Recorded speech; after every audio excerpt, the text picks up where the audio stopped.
చూడండి security check in దగ్గర ఎంత నిర్మానుష్యంగా ఉందో ఎయిర్పోర్ట్ అంతా.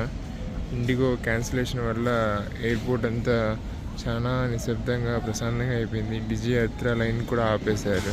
ప్యాసింజర్స్ చాలా తక్కువ మంది ఉండేసరికి సగం ఫ్లైట్స్ క్యాన్సిల్ అయిపోయాయి. ఆల్మోస్ట్ చాలా ఏరోప్లైన్స్ ఇలా ల్యాండింగ్లో ఉండిపోయి, అంటే డిజిఎస్ఏ రూల్స్ వల్ల. ఇక్కడికి రావడానికి గేట్ నెంబర్ 101 చెన్నైకి ఆల్మోస్ట్ ట్రావెల్ అయి 15 minutes పట్టింది ఎయిర్పోర్ట్ నుంచి. Taking off to port Blair. Morning flight అయితే మీరు అసలు ఇలాంటి వ్యూస్ మిస్ కాకుండా చూడండి ఎంత బాగుందో బీచ్. అక్కడ వాటర్ చూడండి, కలర్ సిమెంట్రిక్. చూస్తే నీళ్ళ ఐలాండ్లా కనిపిస్తుంది, మరి ఏ ఐలాండో తెలియదు, రైట్లో నుంచి కనిపిస్తుంది. చూస్తున్నారా, అండమాన్లో మన తెలుగు టెంపుల్ ఉంది. ఈ స్ట్రీట్ అంతా తెలుగులాగా ఉంది. ఇక్కడ అడ్డు చెట్టు నుంచి రైట్కి వస్తే అక్కడ చూస్తున్నారు కదా, అక్కడ ఎల్లో కలర్లో ఉన్న షెడ్ కాడ పరోటా ఉంది, బాగుంది. ఇది హడు చెట్టు. ఇక్కడ లోపల ప్రైజెస్ కొద్దిగా ఎక్కువ ఉన్నాయి. వీలైతే మీరు బయట ఫుడ్ కొనండి. అక్కడ కనిపిస్తుంది కదా చెక్ ఇన్ సెంటర్. ఇక్కడ 1 hour ముందు మనకి boarding pass and luggage baggage ఇస్తారు. ఇప్పుడే తీసుకున్నాను, ఇంకా వెళ్ళాలి. 11 o'clockకి మన చెట్టు. ఫ్రెండ్స్ కనిపిస్తుంది కదా మనం ఎక్కబోతున్న షిప్.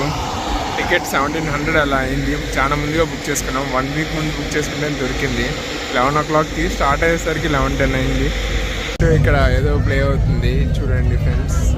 అలా బోటు అల్ల తాకిడికి పైకి కిందకి ఊగుతూ ఉంది.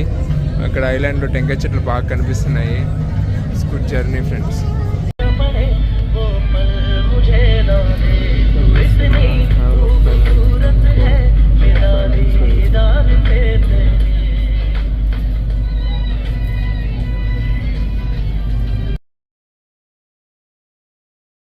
చూస్తున్నారా, బ్యూటిఫుల్ హ్యావ్లాక్ ఐలాండ్ ఇప్పుడే రీచ్ అయ్యాము. అసలు సముద్రం వాటర్ చూస్తుంటే దూకాలండి, కాకపోతే సముద్రం కదా అని ఆలోచించేస్తున్నాం. చాలా బ్యూటిఫుల్గా ఉంది.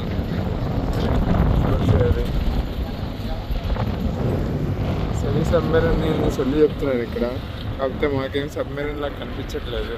అడిగితే సబ్మెరీన్ లోపల ఉంటుంది కాబట్టి బయటకి ఎందుకు కనిపిస్తుంది. ఫ్రెండ్స్ కనిపిస్తున్నా, ఈ రిసార్ట్లో మనకి రూమ్ 2500కి వచ్చింది. యాక్చువల్లీ 3000. రూమ్స్ కొద్దిగా ఖాళీగా ఉండేసరికి ఎవరో క్యాన్సిల్ చేసినట్టున్నారు, కొద్దిగా తగ్గించారు. రూమ్ అయితే చాలా బాగుంది. గ్రీన్ వరల్డ్ రిసార్ట్ లింక్ మ్యాప్స్లో పెడతాను, మీరు ముందుగానే బుక్ చేసుకోండి. మ్యాక్సిమం 3000 కాస్ట్ ఛార్జ్ చేస్తారేమో. చూడండి, ఏసీ కూడా ఉంది, చాలా బాగుంది రూమ్ అయితే. వాష్రూమ్ కూడా చాలా బాగున్నాయి.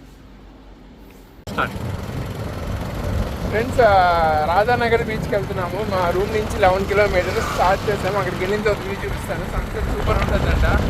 Let's do it.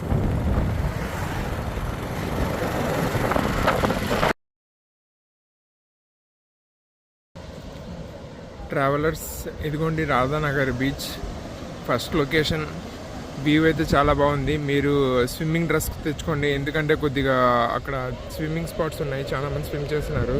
Safe swimming area అని చెప్పేసి ఇక్కడ కొద్దిగా పోలీసులు కూడా ఉన్నారు అక్కడ అలౌ చేయడానికి. ఇంకా చాలామంది stills, pre wedding, post wedding photos చూస్తున్నారు కదా అక్కడ దారిలో. పోస్ట్ వెడ్డింగ్ ఫోటోగ్రఫీ బాగా దిగుతున్నారు, విన్యాసాలన్నీ జరుగుతున్నాయి. సో వ్యూ అయితే చాలా బాగుంది ఫ్రెండ్స్. అసలు చూడండి, 3x చేస్తుంటేనే ఎంత బాగా వస్తుందో. ఈవినింగ్ అసలు మిస్ అవ్వకండి, స్విమ్మింగ్ సూట్ తెచ్చుకోండి. సో ఇదిగోండి, సూర్యుడిని అలా కొద్దిగా కొబ్బులు కమ్మేస్తూ ఉన్నాయి. ఫస్ట్ రోజుకే సాటిస్ఫాక్షన్ వచ్చింది, ఫుల్ ట్రిప్కి వచ్చే సాటిస్ఫాక్షన్. ఎన్నో బీచ్లు నెల్లూరులో, చెన్నైలో చూశాను, కానీ దిస్ ఈజ్ సంథింగ్ ఎల్స్.